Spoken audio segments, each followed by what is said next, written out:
نحمده ونستعينه ونستغفره ونعوذ بالله من شرور أنفسنا وسيئات أعمالنا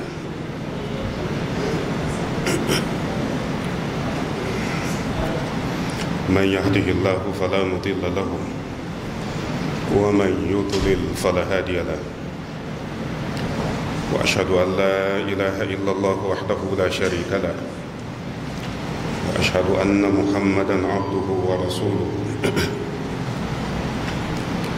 يا أيها الذين آمنوا اتقوا الله حق تقاته ولا تموتن إلا وأنتم مسلمون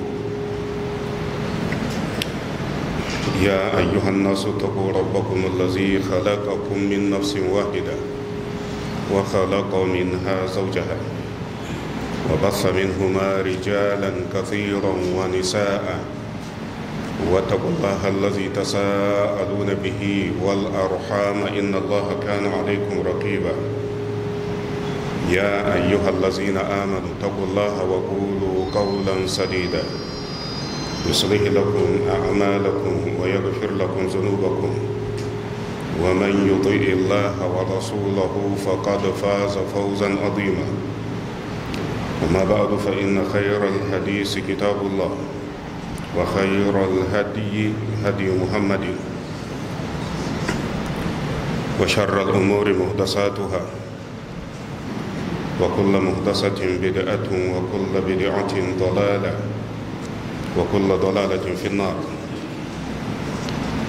السلام عليكم ورحمة الله وبركاته. wannan shine darasi na 302 a karatun bulugul maram min adillatil ahkam wanda muke gabatarwa wato littafin ibn hajar al-asqalani rahimahullah. muna cikin kitabun nikah, za mu yi ƙoƙarin karanta hadisi na 17 zuwa hadisi na 20 a wannan babin insha Allah. wannan darasin yana dauke da bayani akan auren musanye, yana dauke da bayani akan auren musanye shine nikahu shiga.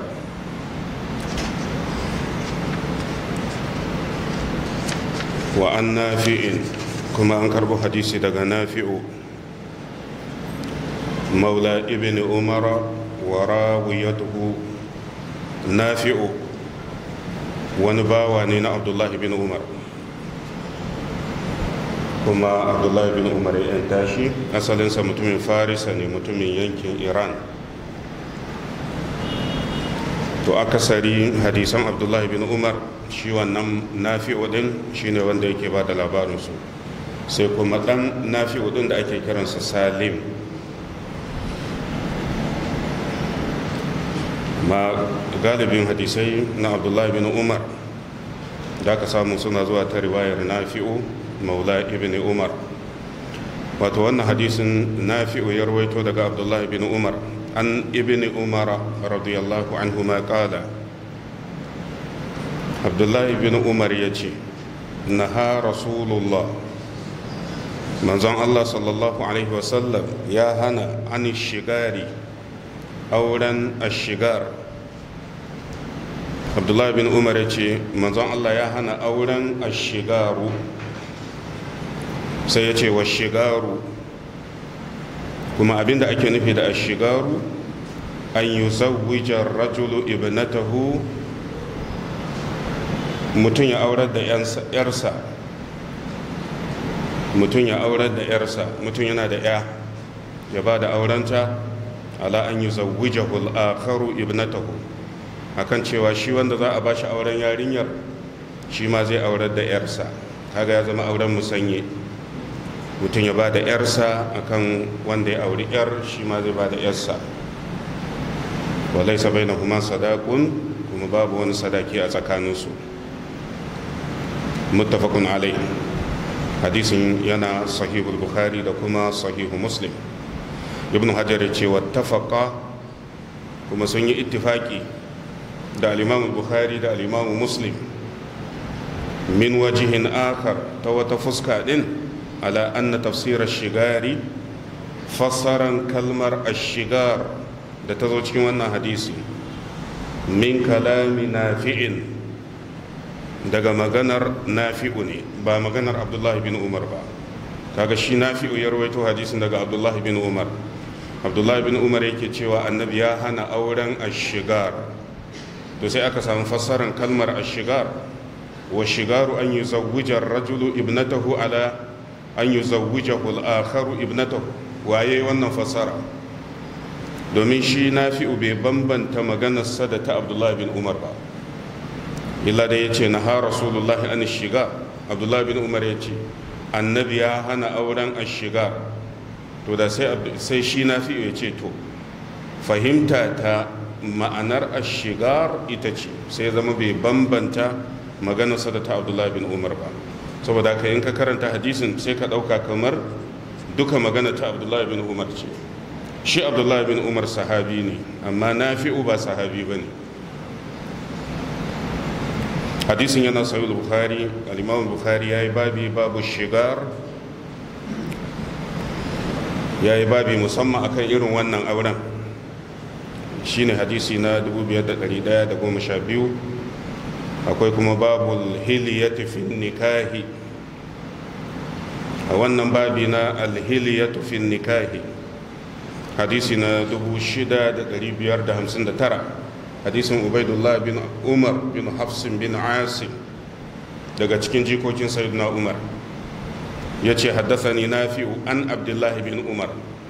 jikan sayyidina umar yake cewa nafi'u ya karantar da ni an abdullahi bin umar, ya karbo hadisi daga abdullahi bin umar, ba kakansa ba ne, saboda shi sayyidina umar yana da yaro da ake kiransa asimu.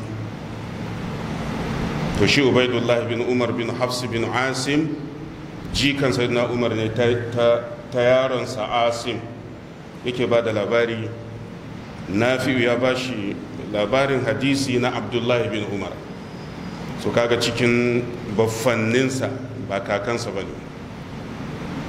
anna rasulullahi naha an shigar, annabi sallallahu alaihi wasallam ya hana auren ashigar.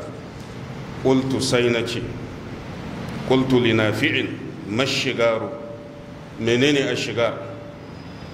kaga jikan sayyidina umar yake tambayan wanda ya rawaito hadisin shine nafi'u, yana tambayansa tunda annabi ya hana auren ashigar, menene ashigar? kaga ya gwada cewa hatta a zamanin su wannan kalmar tana iya zama bakuwa. kala sai ya ce yankihu ibnatar rajuli wa yunkihuhu ibnatahu bi gairi sadaqin. in ji nafi'u sai ya fassara mishi, ya ce masa abinda ake nufi da auren ashigar, mutum zai aurar da yarsa akan wanda ya auri yar shi ma zai ba da yarsa, babu sadaki a tsakani. to ba nan kadai ba, shi nafi'u sai ya nuna cewa bai tsaya ga ya da ya ba. nafi'u ya ce wa yankihu ukhtar rajuli, mutum yana iya auren kanwar mutum, wa yankihu ukhtahu bi ghairi sadaqin, shi ma wancan ya bashi kanwarsa, mutum ya bada kanwarsa, wancan ya bada kanwarsa, ba sadaki a tsakani. kaga an yi musanye. wannan fassaran duka na nafi'u ne, kaga da kansa ya fassara. saboda haka yasa ibnu hajar ya yi mana togiya, ya yi mana matashiya akan kar ka ɗauki magana duka ta abdullahi bin umar ce, magana farko ta abdullahi bin umar ce, amma fassaran ashigar ba ta abdullahi bin umar ba ce, ta almajirin abdullahi bin umar shine nafi'u. so kaga akwai bambanci a tsakani. idan aka ce na ha rasulullahi an shigar, maganar abdullahi bin umar. wa shigaru an yuzawwija ar-rajul ibnatahu, wannan fassara ta nafi'u ce. ibnu hajar ya ce in ka dubi sahih bukhari da muslim duk zaka gani kuma haka ne, kamar yadda na karanta fassaran da nafi'u yayi. wannan fassaran ta zo ta labarin ubaidullah bin umar bin hafsin bin asim, tana sahihul bukhari babul hilati fi nikah, to sannan kuma yana sahihu muslim. shi yasa ya ce wattafaqa min wajhin akhar, wato waɗannan malamai al-imam bukhari da muslim sun yi ittifaki wajen bayanin fassaran kalmar ashigar yana sahihu muslim babu tahrimi nikahi shigar wa butulanihi hadisi na 1415. lalle malaman hadisi daban-daban sun tabbatar da wannan fassarar ba ta abdullahi bin umar ba ce, kamar akwai al-khatibul bagdadi rahimahullah. al-khatibul bagdadi yana cikin daɗaɗɗun masana hadisi. ibn hajar ya kawo maganarsa a cikin fatul bari mujallar na 9 shafi na 66. al-khatibul bagdadi ya ce tafsiru shigari laisa min kalamin nabiyyi wa innama huwa qawlu malikin wusila bil matn al marfu'i. al-khatibul bagdadi ya ce fassaran ashigar bata zo ta maganar manzon Allah ba. kalmar ashigar fassaranta bata zo ta bayanin manzon Allah ba, inda ma huwa qawlu malikin. al-khatib al-baghdadi yace al-imam malik da yake yana cikin waɗanda suka rawaito hadisin nan. kasan al-imam malik yayi karatu wajen nafi'u lokacin yana dan karami, yana yaro dan karami. domin haka in ka dubi muwadda zaka ringa ganin hadisai na nafi'u an ibn umar. to al-imam malik ya fassara kalmar ashigar shi ma da yake yana cikin marawaitan hadisin, fa wusila bil matnil marfu'i, sai aka hada hadisin sai zama tamfar maganar abdullahi bin umar ce. hadisin ya zo ta riwayar al-imam daraqutni aidan ta hanyar khalid bin makhladin al-bajali an malikin qala al-imam malik yace sami'tu anna ash-shigara, naji ana cewa ashigar, abinda ake ce ma auren ashigar, an yi zawujar rajulu, mutum ya aurar da yarsa ga wani, wancan ya aurar da yarsa ga wannan. shine ibnu hajar cewa haza dalun ala anna tafsira min manquli malikin la min maqulihi. al-imam malik shi ya dauko wannan fassara daga nafi'u, kamar yadda aka samu fassaran ubaidullah bin umar daga nafi'u. amma shi kansa al-imamu malik ba shi ya fassara wannan kalmar ta ashigar ba, wanda ya rawaito hadisin shi ya fassara kalmar ashigar. wane ne? nafi'u, da ya karbo hadisin daga abdullahi bin umar, wanda ya zo a kitabu tarkil hiyal, yana sahih bukhari, kamar yadda muka karanta hadisin ubaidullah bin umar an nafi'in. to wannan tabbatacce wanda ya fassara wannan kalma shine nafi'u, wanda ya zo cikin sharhun nawawi ala sahihi muslim mujallar na 9 shafi na 544. so abu na farko a nan wanda ya kamata mu lura da shi, ko da yake nafi'u maula ibn umar ya fassara wannan auren ashigar, ya riga ya fassara kalma ta ashigar da cewa aure ne na musanye, amma asali kalmar ashigaru a larabci ba ma'anarta kenan ba. wannan shine abu na farko da ya kamata mu sani kafin mu ce wannan matsala. wato tun kafin zuwan manzon Allah, tun kafin zuwan annabi sallallahu alaihi wasallam, larabawa suna da nau'ukan aure daban-daban. wannan ya zo cikin al-mawsu'atul fiqhiyyatul kuwaitiyya mujallal na 4 shafi na 134. ashigaru huwa min ankihatil jahiliya, yana daga auratayyar jahiliya kafin ma zuwan manzon Allah. larabawa suna irin wannan aure tuntuni, min gairi an yajiba sadaqun, asali musanye ne kawai, ka bani yarka in baka yata ba sadaki, suna kiran shi ashigar. to amma kalmar ashigar ba ta da alaka da aure kuma, wanda duk malamai sun tabbatar da haka, malamai da yawa. har ma ibn al-qayyim al-jawziyya a littafin ilamul muwaqqi'in da yake yayi magana akan auren ashigar, yace an yuzawwija ar-rajulu ibnatahu ala an yuzawwijahu al-akharu bintahu. abinda ake an sani ashigaru shine mutum ya bada auren yarsa akan wanda aka bashi auren shi ma zai bada yarsa, kaga an yi musanyan aure. wannan ya zo cikin sharhun nawawi ala sahihi muslim mujallar 9 shafi na 200. malamai kusan duka suna cewa kalmar ashigaru asali ba ta da alaka da aure, kamar yadda limamin nawawi ya faɗa ƙalal ulama, kusan duk malamai sun faɗa kuma haka ne, saboda duk littafin luga da zaka duba zaka ga ashigaru ma'anarta arraf'u, ɗagawa. Da larabci ashigaru shine ɗagawa. har ma ya bada misali yuqalu shagaral kalbu idza rafa'a rijlahu liyabula, akan ce shagaral kalbu idan kare ya daga kafarsa zai yi fitsari, to daga kafar ana ce mata ashigaru.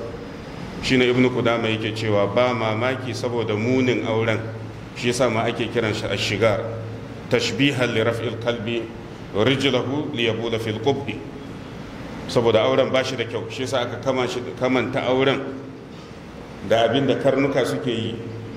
Karnuka sukan daga kafafunsu su yi fitsari, to wannan daga kafar ita ce ake kira ashigar. to daga wannan shine ma'anan ashigar. me yasa auren ake kiransa da ashigaru gashi kalmar ba ta da alaka da aure? shine ake cewa ai daga kafan da kare ke yi, wato shi yasa aka ba ma auren wannan siffa. tamfar mutum ya kau da sadaki, saboda haka sai mai da al'auran yarsa ita ce sadaki.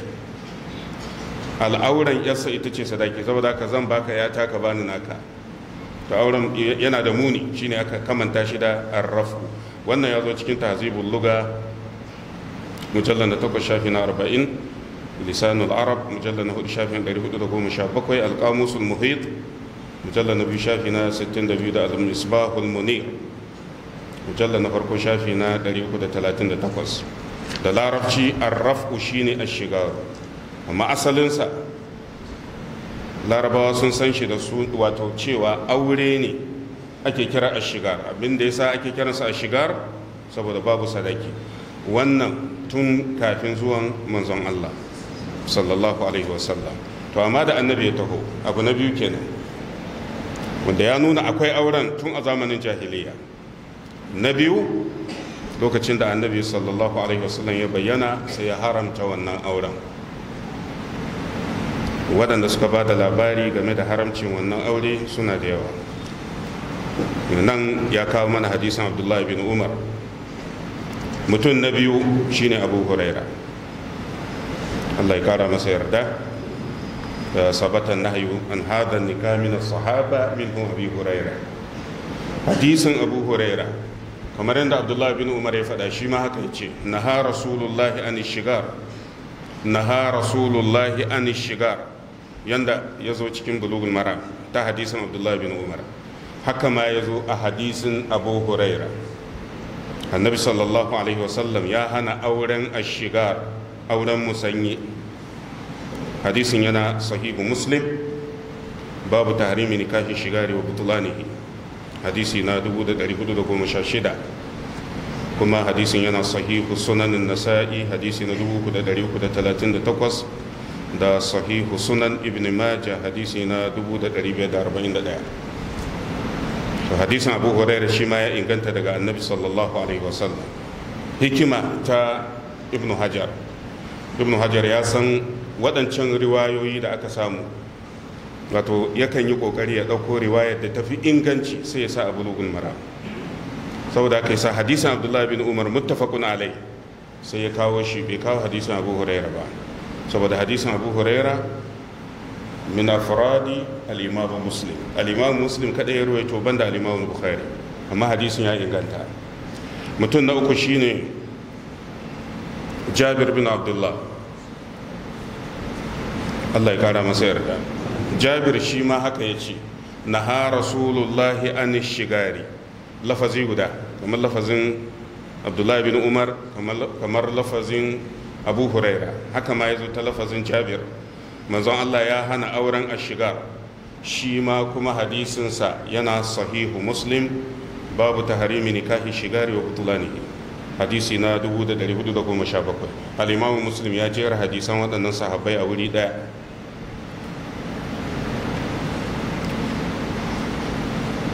mutum na hudu shine imran bin husayn, Allah ya kara masa yarda. imran bin husayn sahabin annabi sallallahu alaihi wasallam. anin nabi sallallahu alaihi wasallam ya ce annabi ya ce la jalaba wala janaba wala shigara fil islami wa man intahaba nuhbatan falaysa minna. annabi sallallahu alaihi wasallam ya ce kada a matso da dukiyar zakka kuma kar a matsa da ita. wato idan lokacin zakka ya yi kada mai karban zakkan ya sa a rika kawowa inda yake, sannan waɗanda ke da zakkan kar su matsa da dabbobinsu su kai su wani wuri nesa. sai manzon Allah ya ce wala shigara fil islam, sannan babu auren shigar a islam, babu auren shigar a islam. wannan lafazin ya zo ta hadisin Imran bin Husayn, yana takharijul mishkat hadisi na 2947. kuma Abdullah bin Umar da Ibn Hajar ya kawo hadisin sa Bulughul Maram, shi ma ya rawaito lafazi irin wannan. Abdullah bin Umar ya ce annabi ya ce la shigara fil islam, bayan wancan lafazi naha rasulullahi an shigar, wannan muttafaqun alai. amma wannan lafazi la shigara fil islam, annabi ya ce babu auren ashigar a islam, ta riwayar Abdullah bin Umar ya takaita ga sahihu Muslim hadisi na 1415. so anan kaga an samu wani lafazi da annabi ya fito a fili, shi da kansa ya faɗa la shigara fil islam, saboda waɗancan kalmomi bayanin sahabbai ne. Abdullahi bin Umar ya ce na ha rasulullahi an shiga, haka Abu Huraira, haka aka samu daga Jabir bin Abdullah. amma hadisin Imran bin Husayn annabi sallallahu alaihi wasallam ya ce la shigara fil islam, babu auren ashigar a musulunci, babu auren musanyi. haka ya zo kuma ta hadisin Abdullah bin Umar. so wannan lafazi ya nuna cewar auren ashigar annabi sallallahu alaihi wasallam ya haramta shi, yana daga cikin auratayar da manzon Allah ya hana. mutum na biyar shine Muawiya, Allah ya kara masa yarda.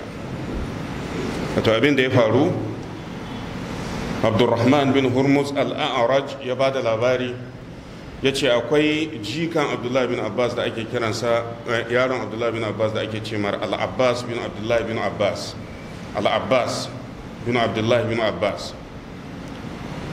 zamanin Muawiya shine halifa. an kaha Abdurrahman bin al-Hakam ibnatahu, ya ba ma Abdurrahman bin al-Hakam auren yarsa. wa an kahahu Abdurrahman ibnatahu, shi ma Abdurrahman bin al-Hakam sai ya ba ma al-Abbas bin Abdullah bin Abbas, sai ya ba shi auren yarsa. kaga sun yi musanyi. wa kad kana ja'ala sadaqan, amma akwai sadaki, shi wannan ya sa sadakin yarsa, wancan ma ya sa sadakin yarsa. fakataba Muawiya, sai Muawiya ya rubuta takarda ya aiko, wa huwa khalifa, ya aika wa Marwan yana gwamna a Madina, shi kuma Muawiya yana Syria. saboda haka sai ya rubuta takarda ya aiko ya aiko ma gwamnansa, ya amuruhu bi tafriqi bainahuma.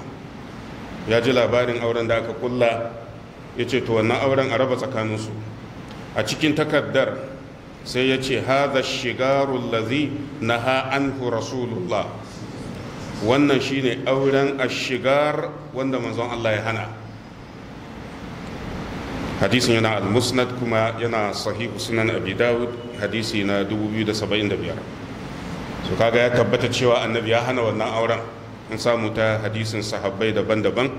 bayan Abdullahi bin Umar akwai Abu Huraira, akwai Jabir, akwai Imran bin Husayn, ga Muawiya yana halifa, ya ma hukunta a warware wannan auren. to sai abu na uku, me hikimar da ta sa manzon Allah ya hana auren nan? shi auren musanye, kana da ya ka ba wani yarka ya baka tashi. me yasa manzon Allah ya hana? akwai hikima ba shakka, saboda duk abin da annabi sallallahu alaihi wasallam ya hana, to wannan abin akwai alkhairi a ciki. hanawan akwai alkhairi, barinsa haka sharri ne. kuma iya abubuwan da annabi dinga yi kenan a lokacin da Allah ya aiko shi. Shi yasa Allah yake cewa yuzakkihim, zuwan annabi yana tsarkake larabawa, zuwan annabi yana tsarkake su. mai dalili? saboda al'adu marasa kyau annabi yana wawwarewa ya ce to wannan ba kyau, daga yau ku daina. mai kyau kuma annabi ya karfafa shi. shine aikin da annabi sallallahu alaihi wasallam ya yi ta yi. to duk abin da ka ji annabi ya hana, babu shakka akwai hikima a cikinsa. wanda ya yi ƙoƙarin bayyana wannan hikimar shine al-Usaymin. idan kana duba sharhohi da aka yi wa Bulughul Maram da waɗanda suka yi sharhin hadisin, ba za ka samu wanda ya fito da irin wannan bayani kamar al-Usaymin ba. a littafin sharhin Bulughul Maram, Fathu Zil Jalal wal Ikram, wannan yana cikin baiwar da Allah ya yi ma al-Usaymin, da ake ce ma Muhammad bin Salih al-Usaymin. Allah ya masa baiwa, mutum ne mai hange, saboda haka duk littafinsa in ka karanta sai ka samu fa'ida. duk wani littafinsa ya yi ƙoƙarin bayyana hikimar da ta sa annabi sallallahu alaihi wasallam ya hana auren ashigar, auren musanye. mujallar na 4 shafi na 481 littafin Fathu Zil Jalal ya ce tasawwartum al'ana ashigar, zuwa yanzu ka fahimci abin da ake nufi da auren ashigar. menene auren ashigar? ya ƙulu zawwajtuka ibnati ala an tuzawwijani ibnataka, na baka auren yata akan zaka bani auren yarka. faƙala, sai mutum ya ce ƙabiltu, na karba. ya ce haza shigaru, to wannan shine auren ashigar. bi sharti Allah ya kuna bainahuma sadaq, sharadinsa shine babu sadaki. a zamanin jahiliya babu sadaki. ya ce wa wajhun nahyi anhu zahirun jiddan. idan kana tambayar me yasa aka hana wannan auren, ya ce a fili yake, ai ba ma sai an ma bayani mai tsawo ba. da farko ya ce Allah ya faɗa a suratun nisa'i aya ta 24, wa uhilla lakum ma wara'a dhalikum an tabtagu bi amwalikum. Allah ya ce ya halatta muku aure, amma sharaɗin auren ku neme shi da dukiyanku. wannan Allah da kansa ya faɗa a suratun nisa'i. sharaɗinsa an tabtagu bi amwalikum, ku nemi auren da dukiyarku. amma wannan auren ai kaga babu dukiya, kaga ya saba ma ayar alqur'ani. Allah ya ce idan za a nemi aure a nema da dukiya. idan an ce a nema da dukiya ana nufin sadaki, a samu sadaki.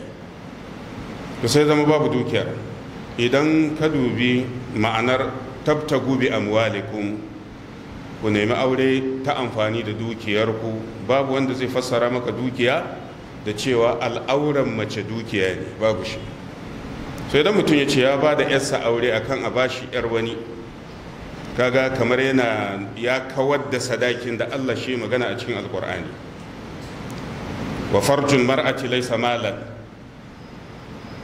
wa hadhani ar-rajulani ja'ala bud'a kulli wahidatin min al-mar'atayn muhran lil ukhra wa hadha la yasihu. idan mutum ya ce ba ni yarka in baka yata, ina sadaki yake? sadaki shine al'auran yaran, kaga zama haramun. wannan dalili na farko kenan, saboda ya saba ma nassin alkur'ani. wato dole a samu sadaki a aure. me yasa aka ce dole? saboda wannan aya, tabtagu bi amwalikum. kaga kenan ka'ida ne a samu sadaki, kuma annabi ya faɗa musu sahabbai, yana ce musu la budda min sadakin, dole a samu sadaki ga aure, komai kankantarsa kuma komai yawansa. na biyu, lau jaza hadha lakana sababan li ida'ati al-amana. yace da za a halatta irin wannan auren, to da kenan an samar da wani sababi na ƙara lalacewar amana. da an samu wani sababi na ƙara lalacewar amana. dalili kuwa annabi sallallahu alaihi wasallam ya tabbatar da aure amana ce. yana cewa mafi girman amana ma ita ce aure, wato shine aure. to idan aka ce an halatta mutum ya bada yarsa a bashi wata, kaga an buɗe ƙofar tilasta mace ta auri wanda ba ta so, bai dace da ita ba. li'annahu zawwijuhu ibnatahu bi ghairi al-amana. idan mutum ya hangi yar wani ta masa, kawai sai ya zo ya ce to wane ina bukatan yarka, to tana yiwa shi wancan da zai auri yarsa din ko bai dace da ita ba, su kaga maganar samun alkafa'a ya fadi. rashin alkufu kamar tauye amana ne. na uku annahu qad yu'addi ila ikrahi al-mar'ati ala zawaji li'anna al-waliyya yuridu an yasila ila gardihi wa gayatihi. ba a neman yardan mace a irin wannan tafarki, kuma yardan mace dole ne ga aure, radiyat am karihat.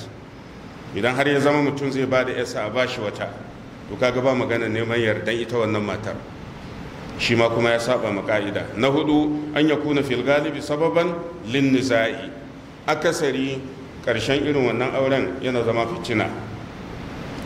fitina, domin idan na baka yata sai ka bani yarka, ba lalle bane a zauna lafiya. idan ni ban dace da zaman lafiya da yarka ba, to kaga zan zuga nawa yar in ce ki mai tawaye, tun da yarsa dai bata yi min ba, to ni ma sai na zuga nawa. li'anna ihdal mar'atayn law fasadat ala zawjiha hawala zawjuha an yufsida muwalliyatuhu ala zawji wa hada yaqau kaseeran. kuma wannan abu ne mai saukin aukuwa, saboda haka shari'a ta hangi duk irin waɗannan dalilai, don haka yasa musulunci ya haramta. fa hadhihi arba'u mafasid kulluha tadullu ala anna nikaha shigari batilun la yuqirruhu al-islam. waɗannan dalilai guda hudu kowanne yana nuna maka cewa auren musanye aure ne da bai dace ba, saboda haka yasa shari'a ta haramta shi. so amma ana akwai sharuɗa guda biyu, shine wanda al-Usaimi ne ke faɗa. sharuɗa guda biyu, na farko an yi sharaɗi zan baka yata don ka bani naka. na biyu babu sadaki. wannan shine abin da aka fi sani a zamanin jahiliya. to sai abu na hudu game da shi wannan hadisi din, wato auren yana zuwa da surori kashi biyu kenan. na farko an yi zawujar rajulun rajula ibnatahu ala an yi zawujar rajulun akhar ibnatahu wa laysa bainahuma sadaqun. mutum ya ba da yarsa akan za a bashi wata ya, ba sadaki, babu sadaki. to kaga anan shine wanda ya kama da auren jahiliya.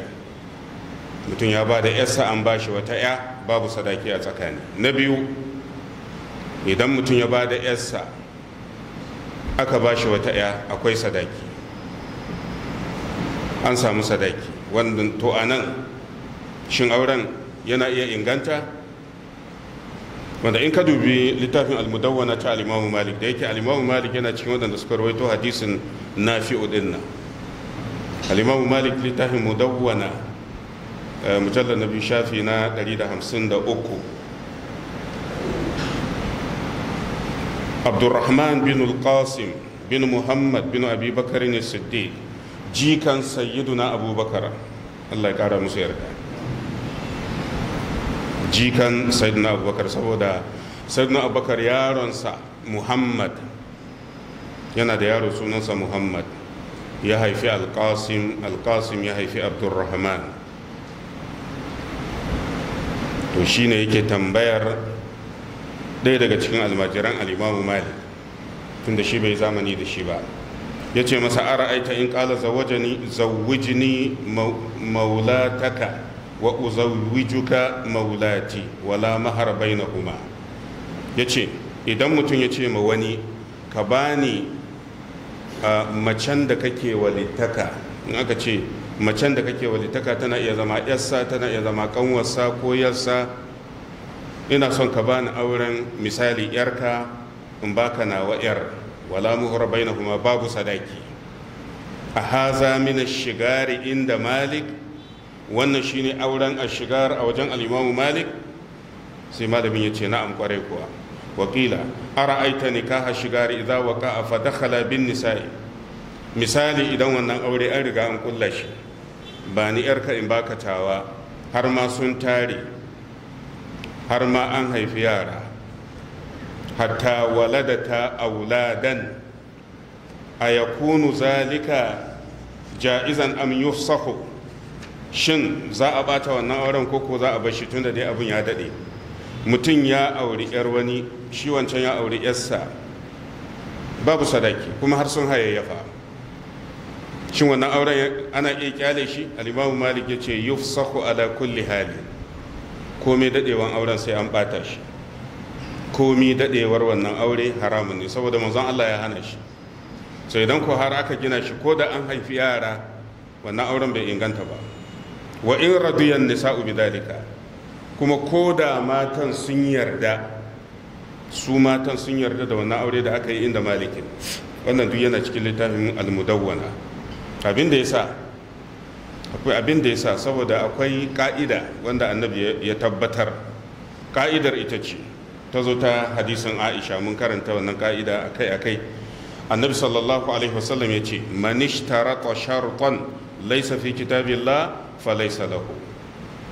Duk mutumin da ya wani sharadi wanda asalin sharadin babu shi a littafin Allah, to wannan sharadi bai da tasiri, bai da ma'ana. Wa in ishtarata mi'ata marra, ko da sharadin ya kai guda 100, duk sharuɗan banza ne. A wani lafazi kuma annabi ya ce kullu shartin laysa fi kitabillah fa huwa batilun. Duk wani sharadin da babu shi a littafin Allah, to sharadin banza ne. Hadisin yana sahih bukhari, yana babu isti'anatul mukatab wa su'alihi lin-nas, hadisi na 2563. Annabi ya ce fa ayyuma shartin laysa fi kitabillah fa huwa batil. Duk sa'ilin da aka samu sharadi babu asalinsa a littafin Allah, to wannan sharadin banza ne.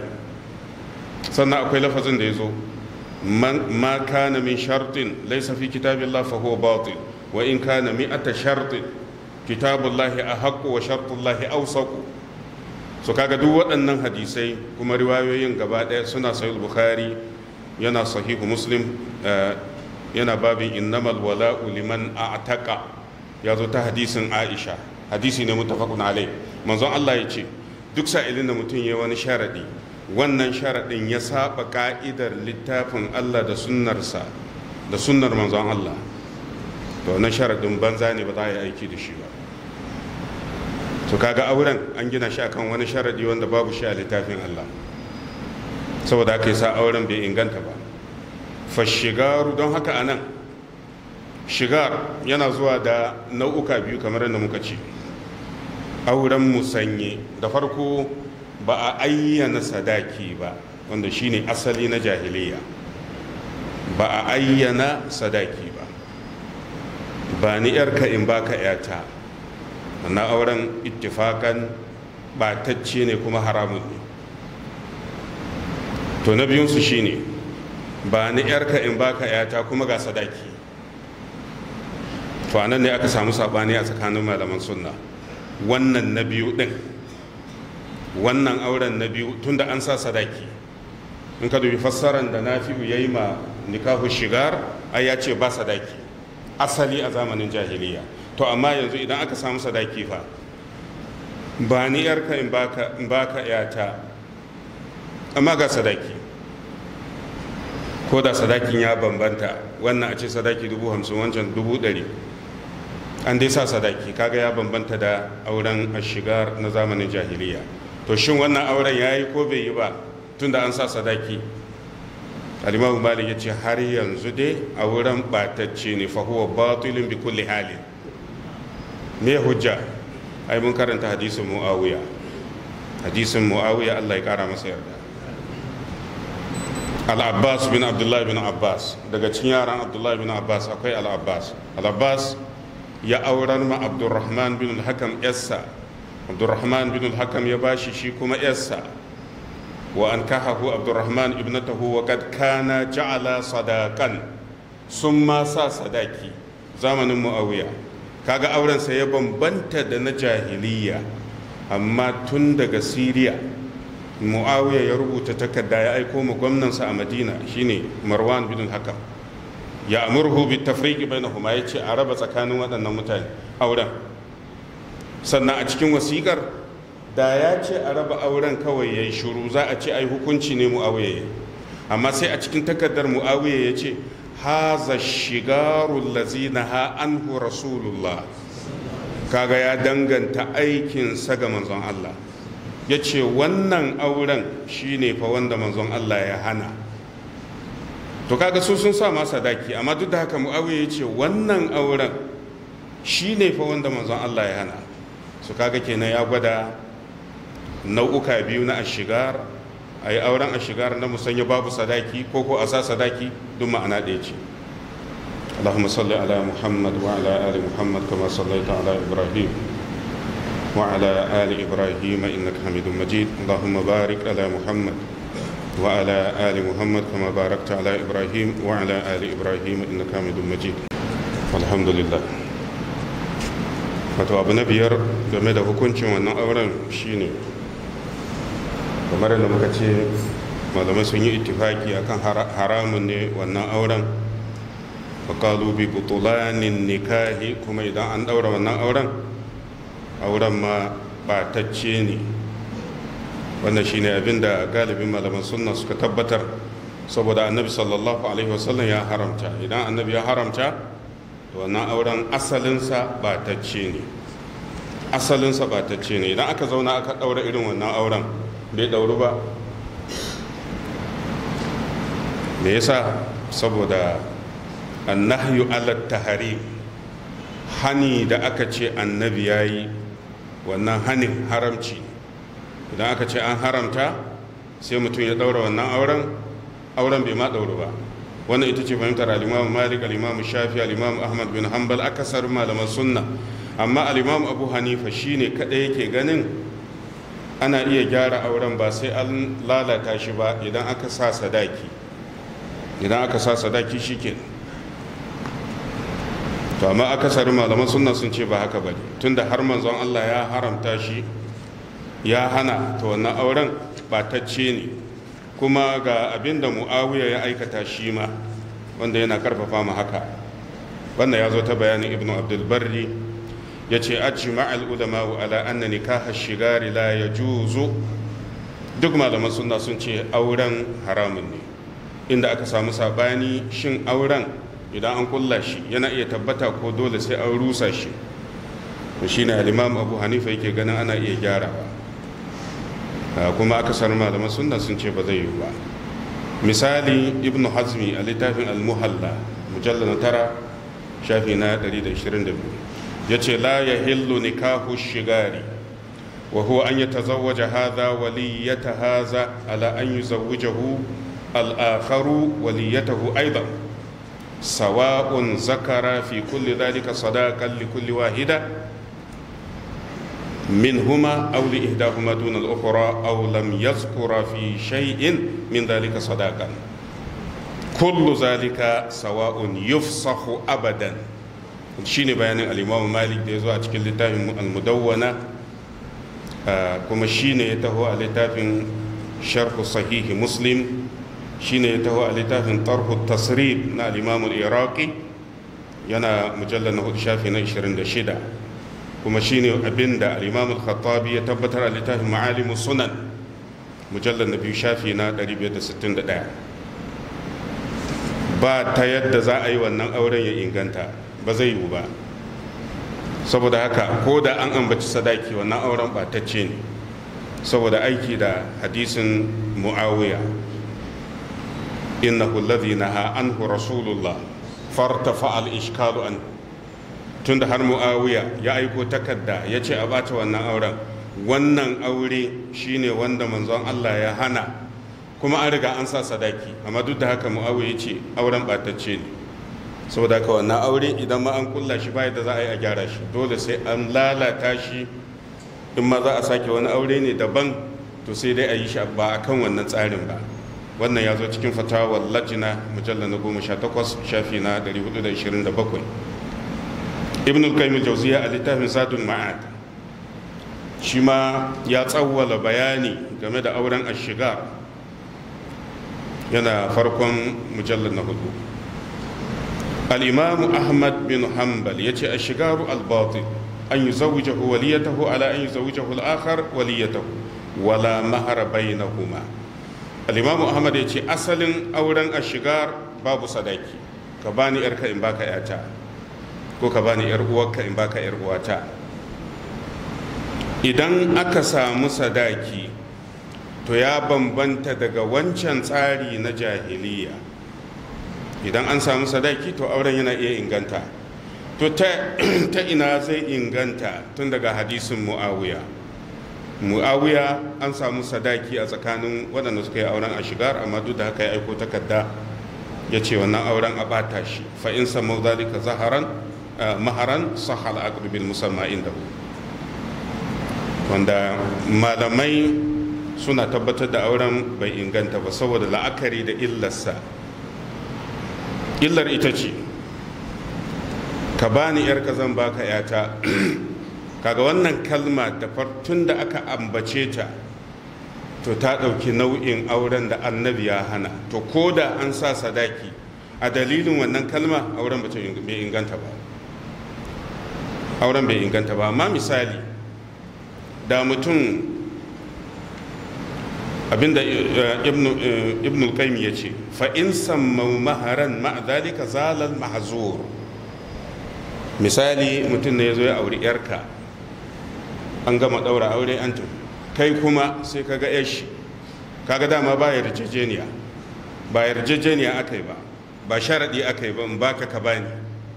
Ya riga ya zo ya auri yarka ya tafi, kai kuma sai kaga yarsa, da kaga yarsa ba kuma wacce yarka ta haifa ba, saboda ka sai kai sha'awar ka aure ta, sai ka je ka yi magana, shi ma sai ya baka aurenta.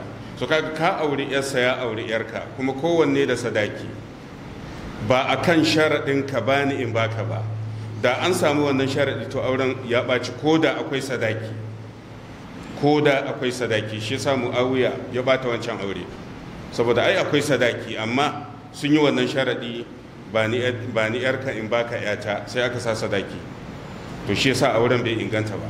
Amma idan wannan ya auri yar wancan, aka sa sadaki ya biya, daga baya sai wannan ya ga yana buƙatar auren yar wancan, shi ma aka sa sadaki ya biya, aka ɗaura aure, wannan halal ne, ba abin da ya haramta shi, wanda shine nassin da Imam Ahmad ya. Don haka ana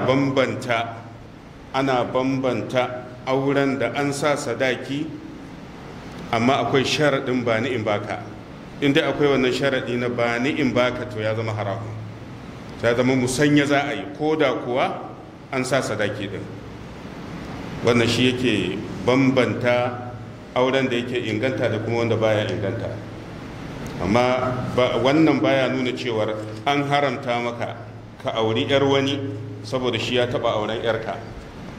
Wannan ba laifi bane a ka'ida ta musulunci, wanda ya zo cikin bidayatul mujtahid na ibn rushd al-qurtubi. Ya ce auren da ya tabbata annabi ya hana guda hudu ne musarrahan. Auren da aka haramta suna da yawa, ba shakka suna da yawa, amma dai waɗanda suka zo ƙarara tabbatacce daga bakin manzon Allah, aure da aka tabbata annabi ya hana, arba'atan guda hudu ne. Nikahu shigari shine auren musanye, wanda dama can larabawa suna yi a zamanin jahiliya. Suna yi, mutum ya ba da yarsa, shi kuma a bashi, wanda ya ba wa yar, shi kuma ya bashi nashi yar.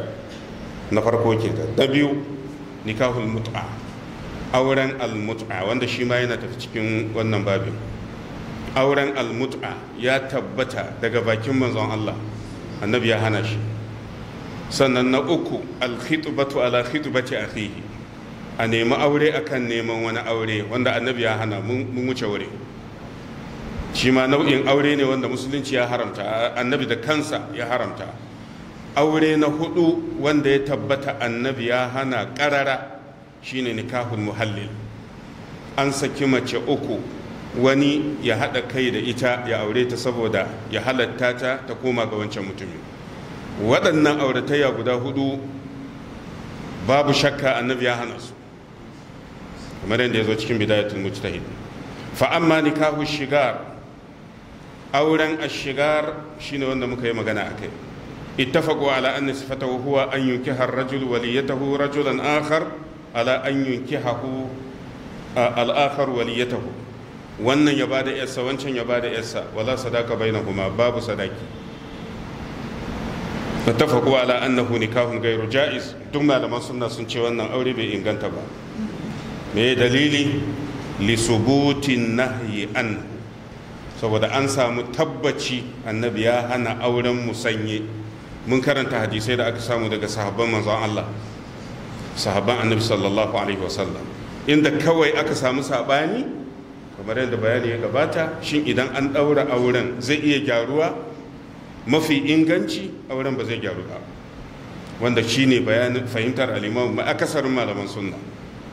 la yusahhahu wa yufsahu abadan qabla ad-dukhuli wa ba'dahu. matar ta tare ko bata tare ba, wannan aure dole a lalata shi. shine abinda Muawiya ya aikata a wancan zamani. to amma idan da za a samu ayyana sadaki fa, wannan ya faɗi sadaki wancan ya faɗi sadaki, kuma sadakin an ba ma matan, ba wai iyayen su riƙe sadakin ba.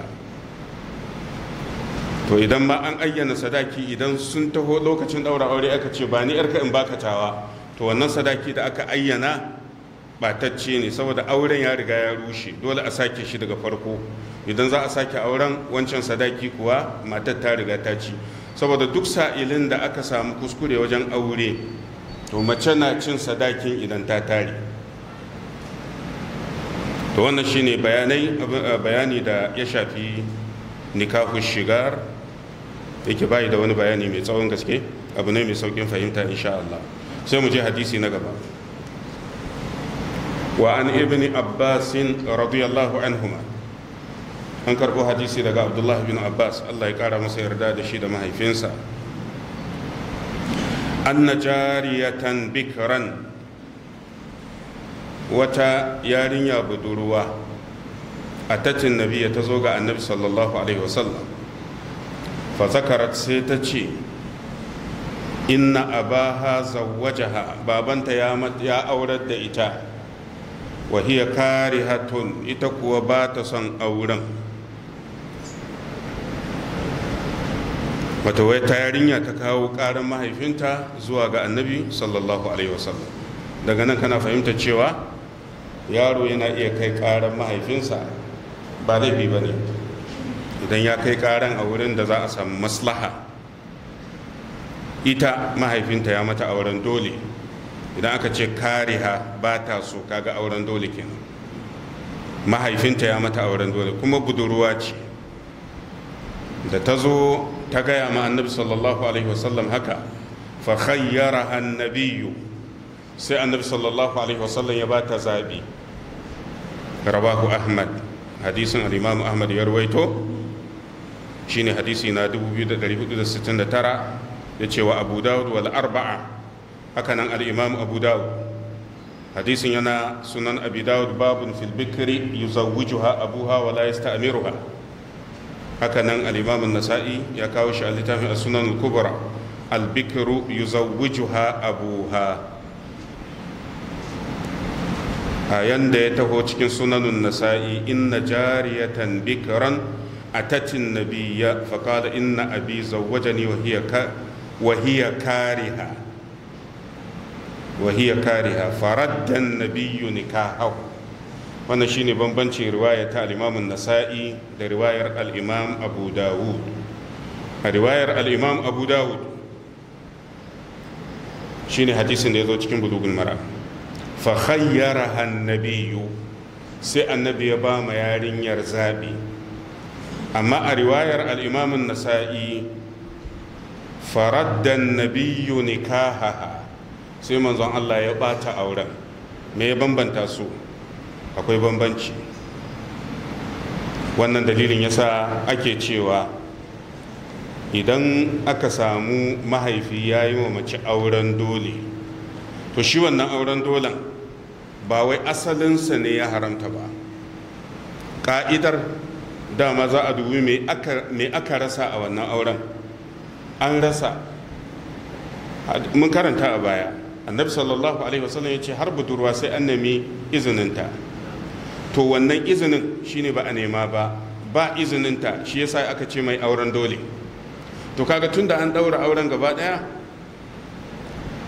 abinda aka rasa kawai shine izininta. Lokacin da ta zo wajen annabi, sai annabi ya ce na baki zabi, kina so ko a'a.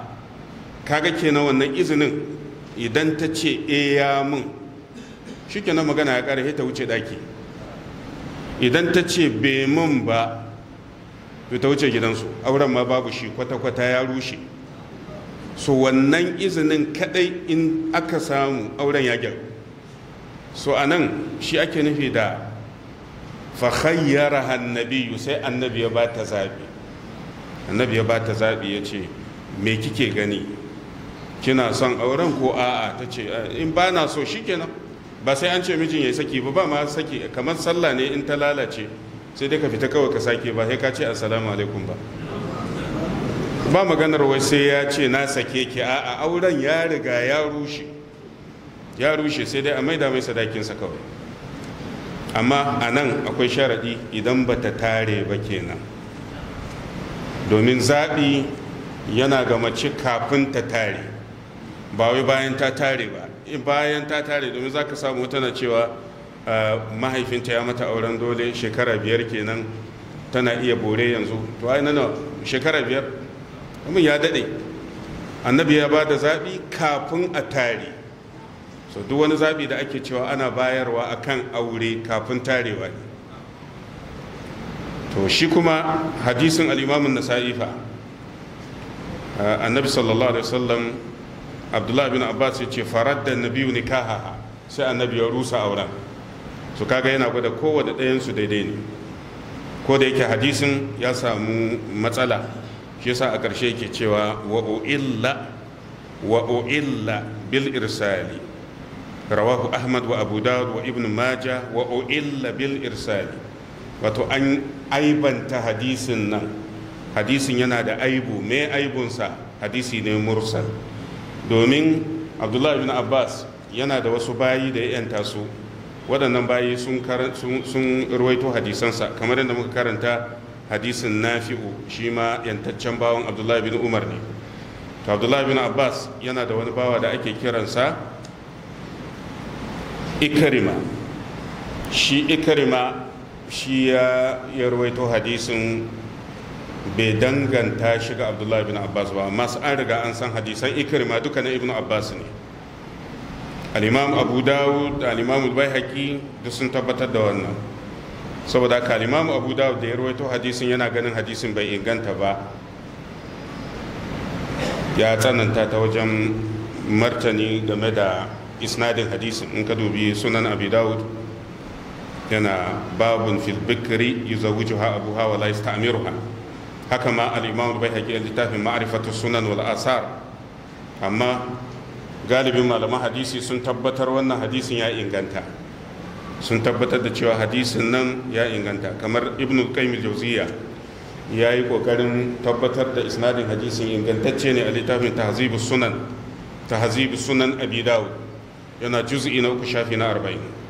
haka nan aksarul fuqaha, galibin malaman fiqh sun tabbatar da ingancin hadisin nan.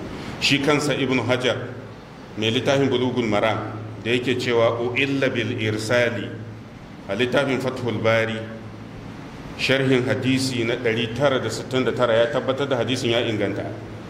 hadisin yana sahihu sunan abi dawud hadisi na 2096 da kuma gayatul maram hadisi na 217. wannan hadisin yana cikin dalilai da suke nuna auren dole ba shi da kyau a sunnar manzon Allah. kaga nan an samu misali, an yi mabudurwa auren dole, manzon Allah ya ba ta zabi.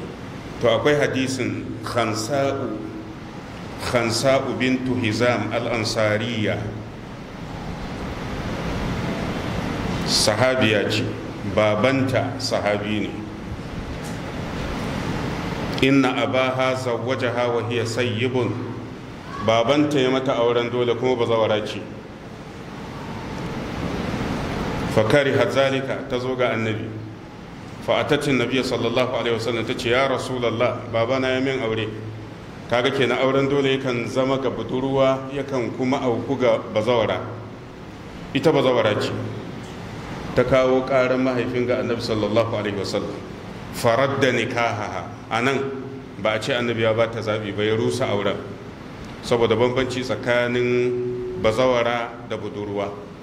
Ita bazawara asalin auren ba zai yiwu ba sai da yardanta asalinsa, amma ita budurwa fa ana neman izininta ne, saboda haka asalin auren yana iya ɗauruwa in ta ba da izini ko daga baya auren sai ya gyaru. Amma bazawara in aka mata auren dole asali auren ma bai ɗauru ba gaba ɗaya, saboda haka faraddan nikahaha annabi ya ce auren bai inganta ba. wannan hadisin ta yana sahihul bukhari, babu idza zawwaja ibnatahu wa hiya kariha fa nikahuhu mardudun.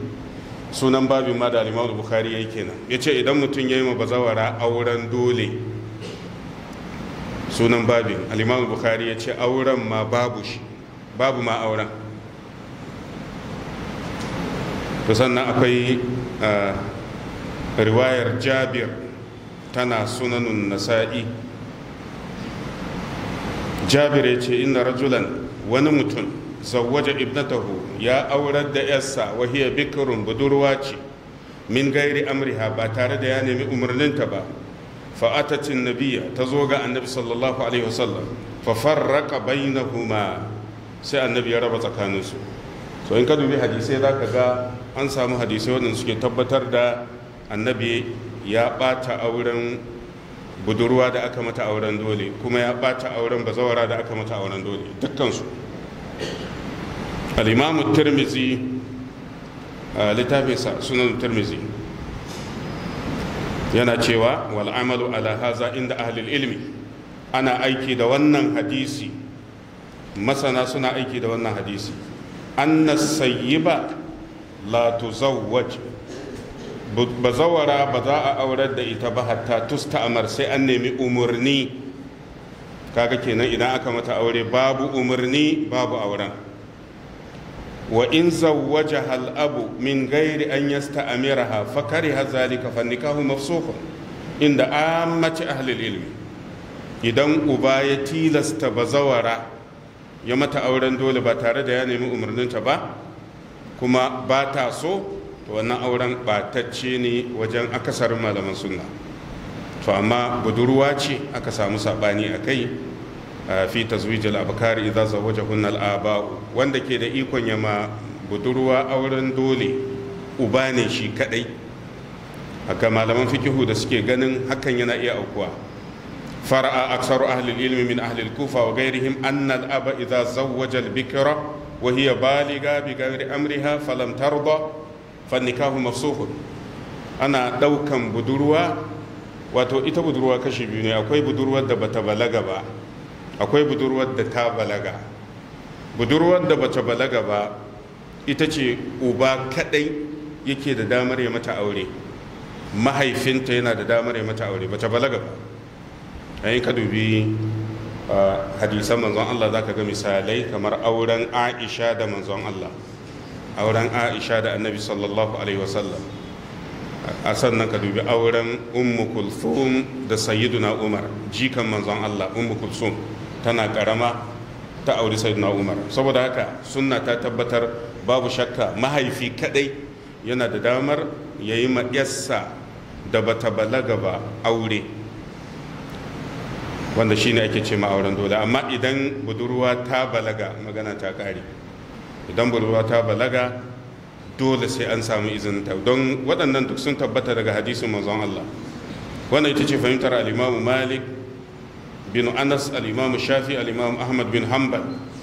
idan kana so ka ga bayani game da auren dole, ka samu littafin Majmu'u Fatawa na Ibn Taymiyyah, mujallar na 8 shafi na 504 da mujallar na 32 shafi na 52 ya yi magana a kai.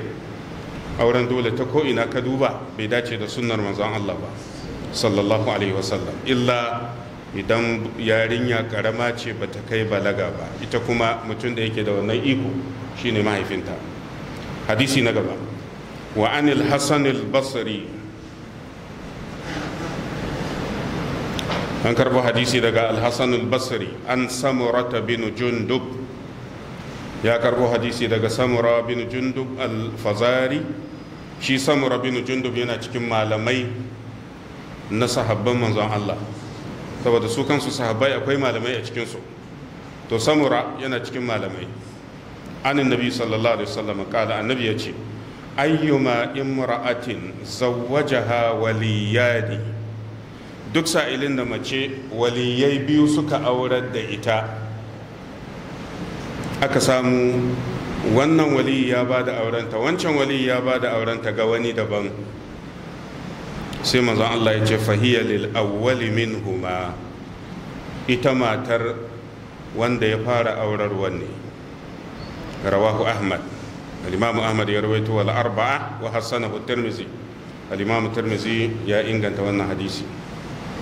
annabi sallallahu alaihi wasallam ya ce idan waliyai biyu suka yi wa mace aure, waliyai biyu, mun yi bayanin jerin waliyai, mutanen da suke zama waliyan mace, to sai zama wannan waliyin nata ya ba da aurenta a wannan garin, a wani gari kuma wani waliyin ta ya ba da aurenta, shine sai annabi ya ce to wanda ya fara ba da auren shine auren da ya inganta.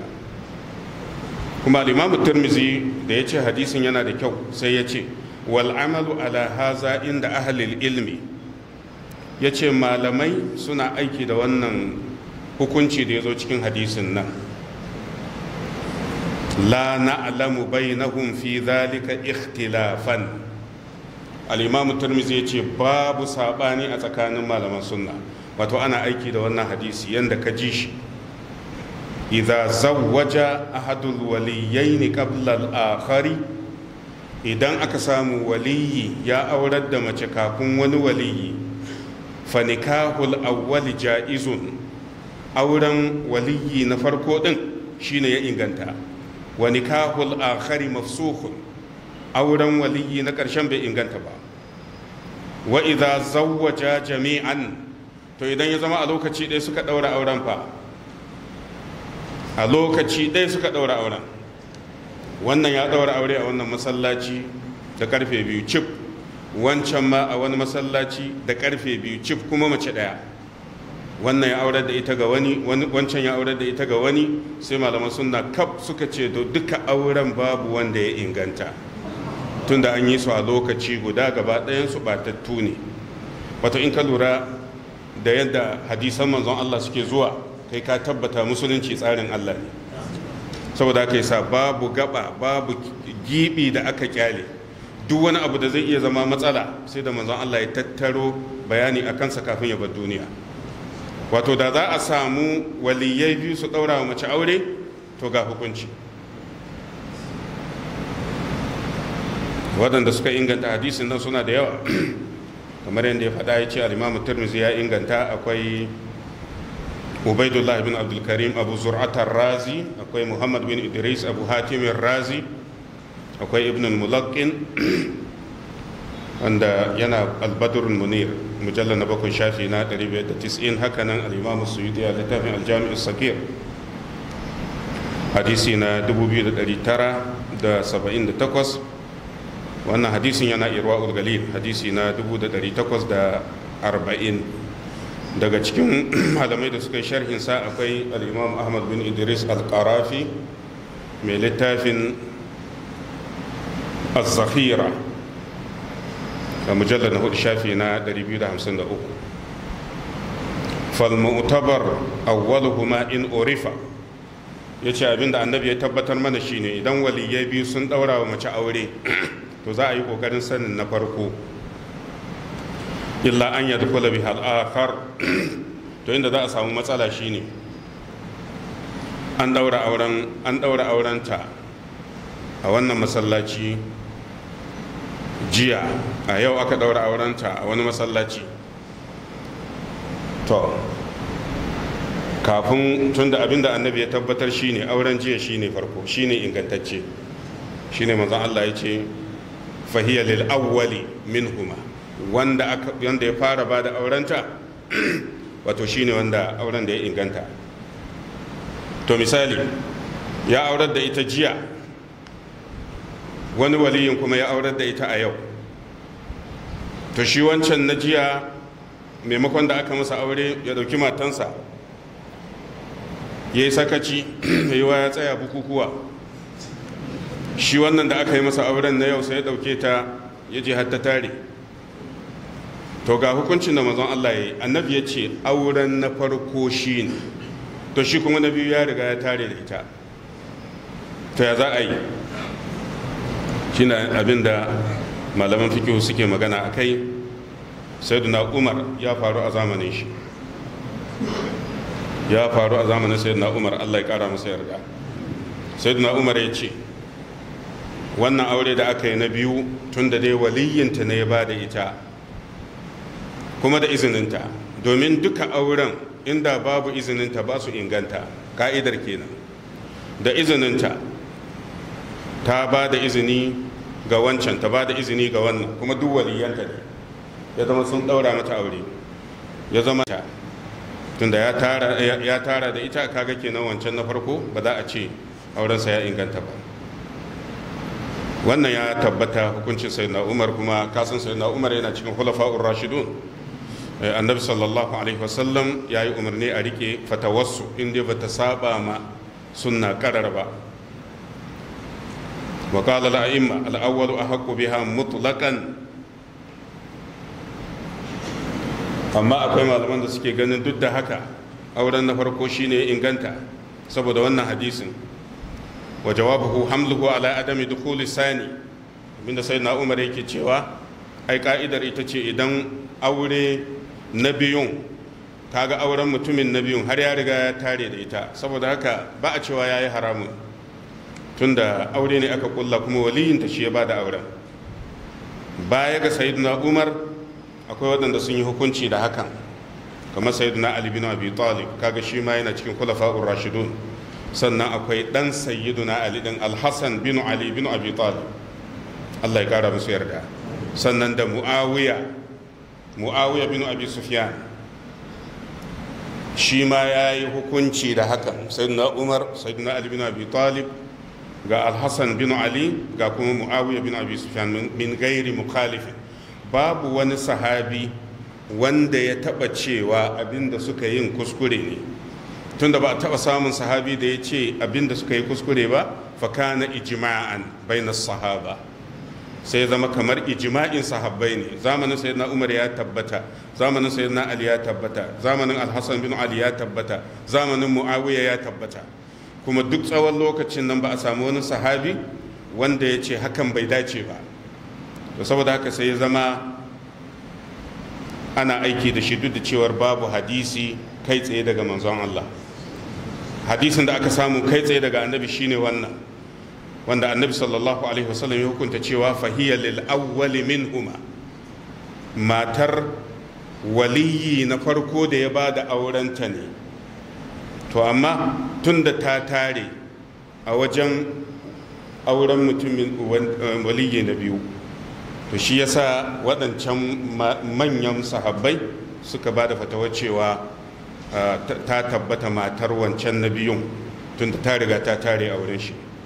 Wato ya zama lita'azzurul jam'i, saboda bayan da za a yi ka warware wannan matsala sai ka bi fatawar da waɗannan sahabban manzon Allah suka tabbatar.